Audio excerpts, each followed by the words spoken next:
안녕하세요. 오늘도 사연 살롱을 찾아주셔서 감사합니다. 저는 40대 초반 여성이에요. 나이로만 치면 중고생 아이 하나쯤은 있을 법한 나이지만 아직 전 미혼이에요. 첫사랑에 실패해서 그런 건 아니고 어쩌다 보니 그렇게 됐네요. 좋은 사람이 생겼을 땐 결혼할 여건이 안 됐고 일도 생활도 안정이 돼서 결혼을 생각하게 됐을 땐 남자가 안 생기고 그러다 보니 이 나이까지 미혼으로 남게 되었어요. 30대 중반까지만 해도 친척들은 언제 시집갈 거냐, 그렇게 혼자 늙어 죽을 거냐, 죽으면 제삿밥은 누구한테 얻어먹을 거냐 등등 말도 많고 타박도 많았어요.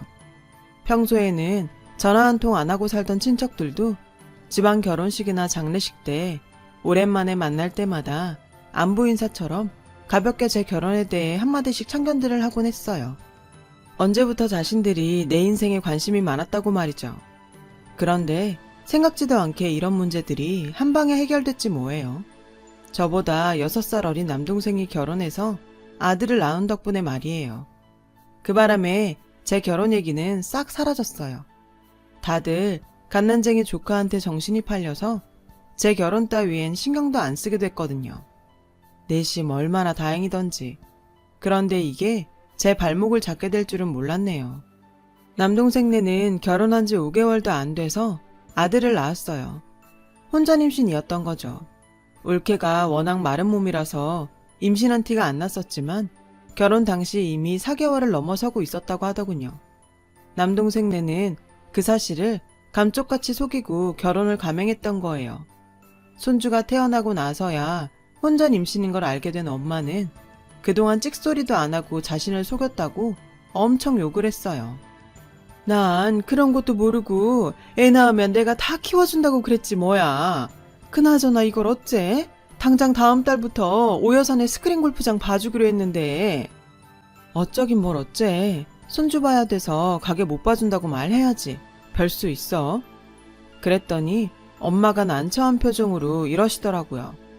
그게 되면 내가 이 걱정을 하겠니? 이미 3개월치 성금까지 받아 썼단 말이야. 지난번 개돈 빵꾸 난 거 메우느라 빌린 오여사 돈으로 가름하기로 했는데 이렇게 일찍 나을 줄 누가 알았냐고. 그나저나 진짜 이거 어쩌니? 상견례 자리에서 손주는 자신 손으로 봐줄 테니 걱정 말라고 호언장담을 했던 엄마는 이제와 후회를 하셨어요. 그렇다고 사돈내외 앞에서 큰 소리까지 쳐놨는데 이제 와서 손주를 못 봐준다고 하시기도 뭐하고 말이에요. 툭 하면 말부터 지르고 보는 엄마 성격 탓에 이번 일도 벌어진 거죠. 그런데 이번 일은 엉뚱한 대로 불똥이 튀고 말았어요. 바로 저한테요. 뭐? 나보고 애를 보라고? 엄마, 나 처녀야. 애는 낳아본 적도 없는 처녀라고. 근데 내가 무슨 애를 키워? 그것도 갓난쟁이를? 난 못해. 절대 못해. 엄마는 자신이 옆에서 많이 거들 테니 제발 3개월만 대신 애를 봐달라고 부탁했어요. 엄마가 이러는 데엔 이유가 있어요. 저는 동화에 들어갈 사파를 그리는 프리랜서 사파 작가거든요. 직장인들처럼 출퇴근 시간이 정해져 있는 것도 아니고 일이 매일 있는 게 아니라서 시간 활용이 자유로운 편이죠. 그렇다 보니 엄마는 종종 제가 집에서 노는 사람인 줄 착각하세요. 예를 들어 집에서 노는 주제에 뭐가 바쁘다고 전화를 안 받아? 집에서 노는 주제에 이럴 때 집에 와서 일 좀 도울 것이지. 대략 이런 식이죠. 이번 일만 해도 그래요. 애 보는 게 어디 쉬운 일인가요? 그런데 엄마 눈에는 제가 집에 있다는 것만 보이는 거죠. 이기집애야, 너 생각 잘해야 돼. 막말로 네가 당장 시집을 갈 것도 아니고 시집을 간다 쳐도 그 나이에 애 갖는 게 쉽겠냐고. 그럼 네 제사상은 누가 차려주겠니? 누구한테 제사밥 얻어먹겠냐고. 우리 민우밖에 더 있어? 고모가 돼선 조카가 차려주는 제사밥 꽁으로 얻어먹을 생각인 거야? 그러니까 딱 3개월만 나 대신 봐줘. 엄마가 옆에서 많이 도와줄게. 너도 여잔데 닥치면 애 하나 못 보겠니? 엄마가 이렇게 부탁한다. 응? 엄마는 3일 밤낮을 제 집에 찾아와 조카 육아를 부탁하셨어요. 그렇게 해서 저는 딱 3개월이라고 선을 긋고는 조카를 봐주기로 했어요. 그때 안 된다고 단호하게 거절을 했어야 했는데. 며칠 뒤 남동생이 조카를 데리고 제 집으로 왔어요. 올케가 산후 우울증이 심해진 탓에 회사에 휴가를 내고 대신 육아를 떠맡았었던 남동생은 지옥에서 탈출한 사람처럼 화색이 돌더라고요. 그렇게 저는 팔자에도 없는 육아를 하게 되었어요. 처음엔 3개월이라고 못 박았던 게 어느 순간 1년이 되더니 2년으로 늘고 결국에는 4년째가 되었어요. 3개월만 봐주면 당신이 손주 육아를 맡아 하겠다던 엄마는 이런저런 핑계를 대며 결국 육아에서 발을 빼셨죠. 그 사이 조카의 육아는 저와 남동생네가 나누어서 하게 되었고요. 저희 집 근처로 이사를 온 남동생네는 아침에 조카를 저희 집에 데려왔다가 퇴근 후 저희 집에 들러 조카를 데려가요. 그 사이 저는 조카 밥을 챙기고 씻기고 놀이와 간단한 공부를 시키고요. 일반 아이 엄마처럼 육아를 하는 거죠. 처음엔 여느 초보 엄마들처럼 저 역시 시행착오를 겪으며 육아를 익혀나갔어요. 육아 블로그나 육아 서적을 보면서 조카를 돌보기 시작했으니까요. 갓난아이 때는 정말 난감했어요. 책이나 블로그에 적힌 걸 보고 그대로 따라하는 것조차 어찌나 버겁던지. 시간 맞춰 분유 타먹이고 트림시키고 기저귀 갈아주고 씻기고 재우고 밤에도 중간중간 일어나 우는 조카를 돌보느라 다크서클까지 생길 정도였죠. 1시간만 맘 편히 자면 얼마나 좋을까. 정말 그거 외엔 소원도 없을 만큼 잠이 절실했어요. 근데 가장 큰 문제는 뭔지 아세요? 이 모든 과정이 끝이 없다는 거예요. 일은 마감 끝나면 그 순간부터 해방이지만 육아는 끝이 없어요. 퇴근도 휴가도 없죠. 그냥 시작과 동시에 쭉 이어지는 거예요. 애가 자랄 때까지 쭉. 무한 도돌이표죠. 그게 사람을 미치게 하는 거예요. 이건 정말 경험해보지 않은 사람은 절대 몰라요. 제가 겪어보니 애 키우는 엄마들이 얼마나 대단한지 알겠더라고요.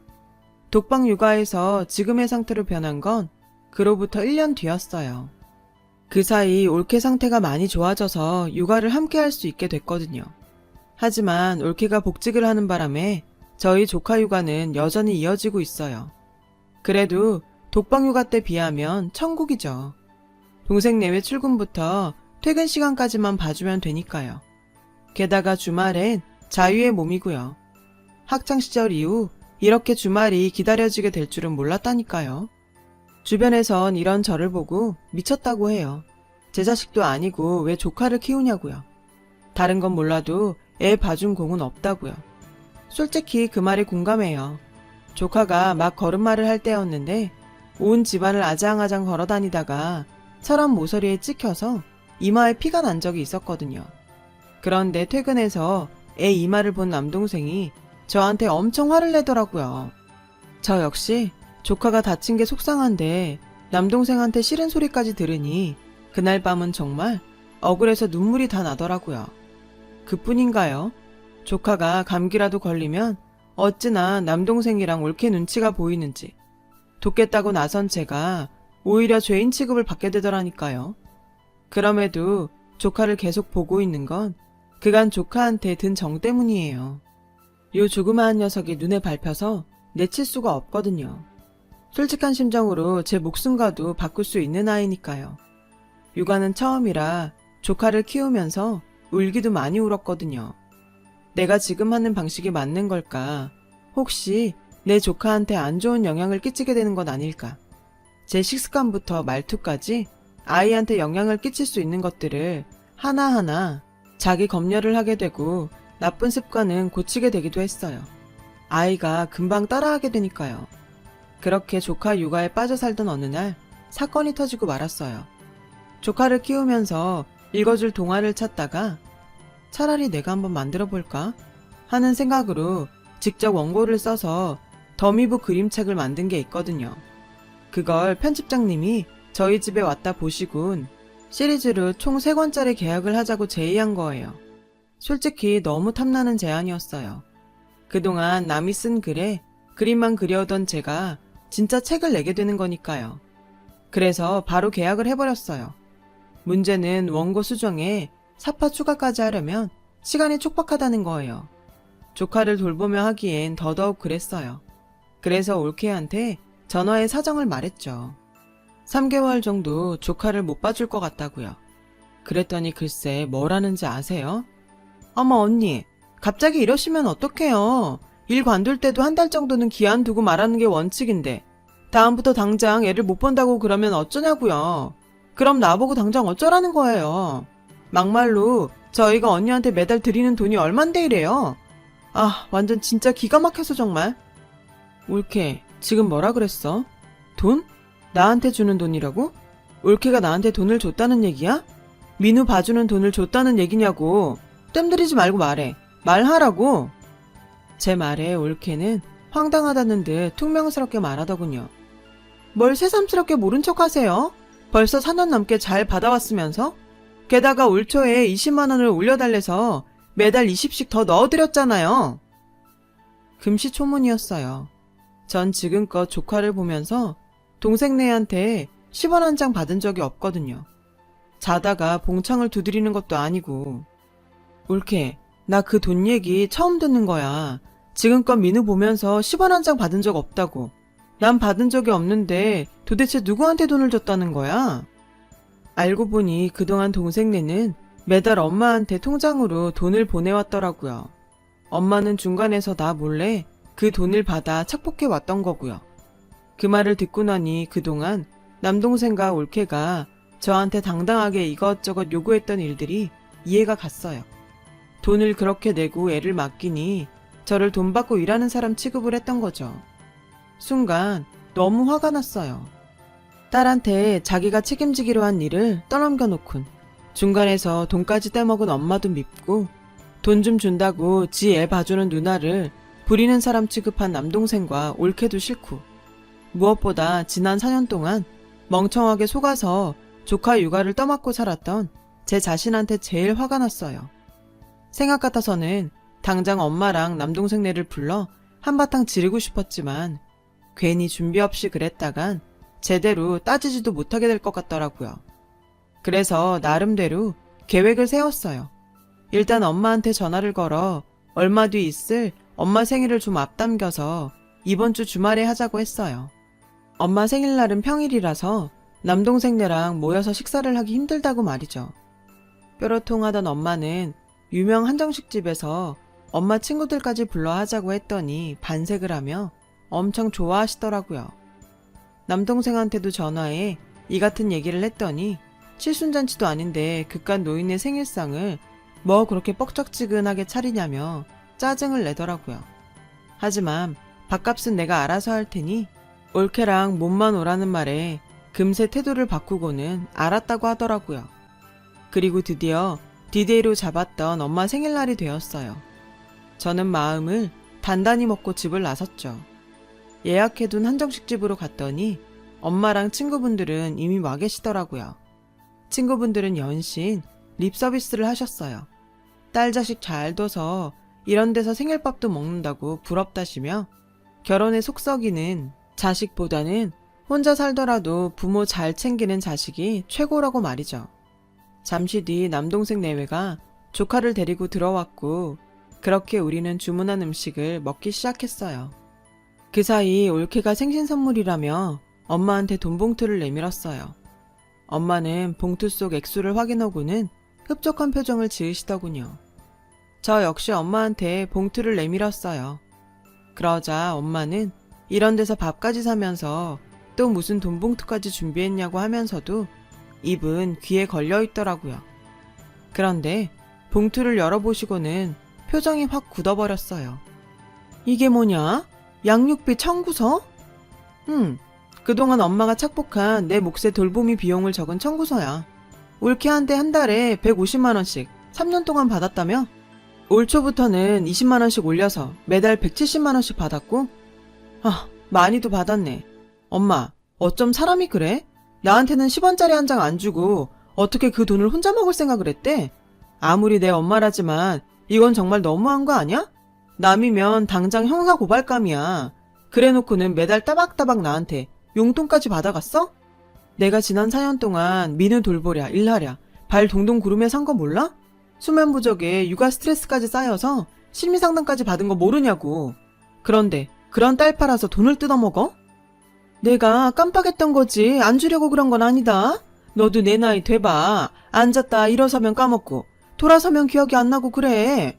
그깟 돈 얼마나 한다고? 주면 될 거 아냐. 기집애가 치사하게. 너 그깟 일로 엄마 망신 주려고 이런 자리 마련한 거니? 그래서 내 친구들 죄다 불러낸 거야? 이거 아주 못된 년이네. 아무리 그래도 그렇지 엄마 욕먹이려고 이런 짓까지 해? 내가 이 꼴 보려고 이날 이때까지 널 키웠냐? 아이고 서러워서 정말.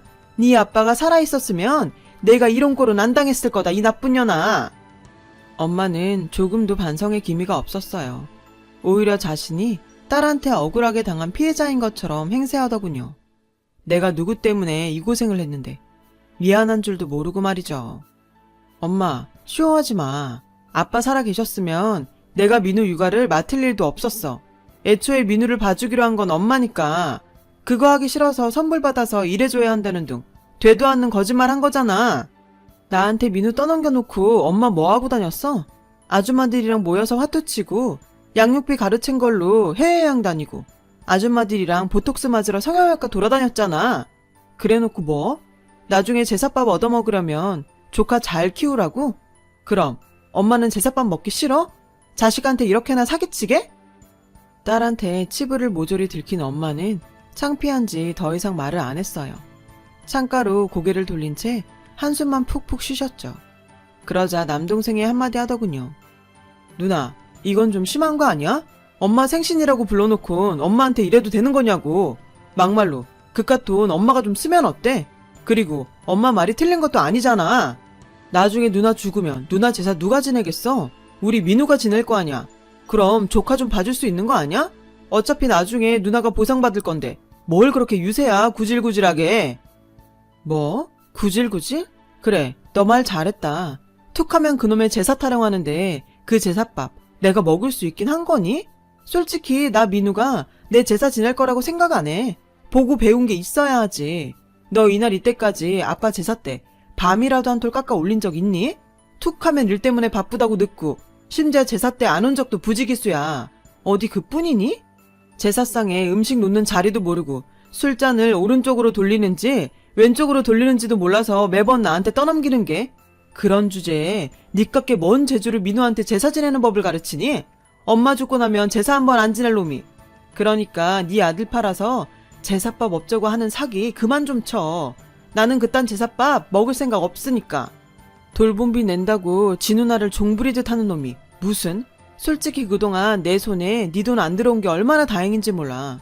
그 돈 내가 받아먹고 살았으면 얼마나 더럽고 치사했을지 생각만 해도 끔찍해. 오늘 밥값 나눠내자고 할까봐 그깟 돈 몇 푼 아까워 노인네 생일을 뭐 그리 뻑딱지근하게 차리냐고 소리치던 놈이 나보고 구질구질하다고? 누가 더 구질구질한데 이놈아. 치훈아, 너 정말 그렇게 말했어? 엄마 생일상 차리는 돈 아까워서 누나한테 그렇게 말했냐고. 어머, 내가 지를 어떻게 키웠는데? 에이씨, 몰라. 남동생은 인상을 팍 쓰고는 입을 다물어 버렸어요. 더 길게 말해봐야 자기한테 득될 일이 없다는 걸 안 거죠. 하여간 그 엄마의 그 아들 아니랄까봐 어쩜 돈 밝히는 것까지 똑 닮았나 몰라. 암튼 됐고 앞으로 네 아들은 네가 알아서 키워. 도와달라고 주변에 매달리지 말고. 엄마, 거기 적힌 계좌 보이지? 그건 엄마가 떼먹은 돈 그리로 보내줘.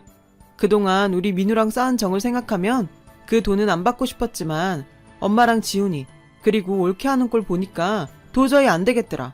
무슨 일이 있어도 그 돈 꼭 받아야겠어. 그리고 나 오늘부터 당신들이랑 영 끊고 살 테니까 앞으로는 절대 연락하지 마. 엄마가 죽어도 나한테 연락도 하지 마. 엄마 장례식장 갈 생각 없으니까. 오늘 밥값은 엄마가 내. 그동안 엄마가 해먹은 돈 이자로 통쳐줄 테니까. 전 한바탕 쏟아붓고는 식당을 나왔어요. 그리고 그날 이후 가족들과 완전히 연을 끊은 채 살고 있고요. 엄마랑 남동생한테는 일말의 미련도 없지만 내 조카 민우만큼은 매일 매순간 보고 싶고 그리워요. 집에 있던 민우 짐을 챙겨서 남동생네로 보내던 날 얼마나 울었는지 몰라요. 든 자리는 몰라도 난 자리는 티가 난다고 택배로 조카 짐을 보내고는 한동안은 내 자식 딴 집에 보낸 것처럼 헛헛하고 눈에 밟혀서 혼났어요. 그래서 잊으려고 더욱 일에 몰두했어요. 이제 얼마 뒤면 제 이름을 건 그림책이 세상에 나와요. 나와 내 조카 민우가 함께했던 추억이 고스란히 담긴 책이죠. 민우가 그 책을 보고 고모와 함께했던 추억을 떠올려 준다면 좋겠지만 아마 그건 불가능할 거예요. 그러니 제 가슴속에 담아두어야겠죠. 언젠가 우연이라도 만나게 될 그날을 기약하면서요. 털어놓고 보니 마음이 좀 낫네요. 제 사연을 들어주셔서 감사합니다. 들어주신 모든 분들 건강하세요. 여러분, 사연 댓글에 응원과 현명한 조언 부탁드려요. 좋아요와 구독은 저에게 큰 힘이 됩니다. 오늘도 좋은 일 가득하세요.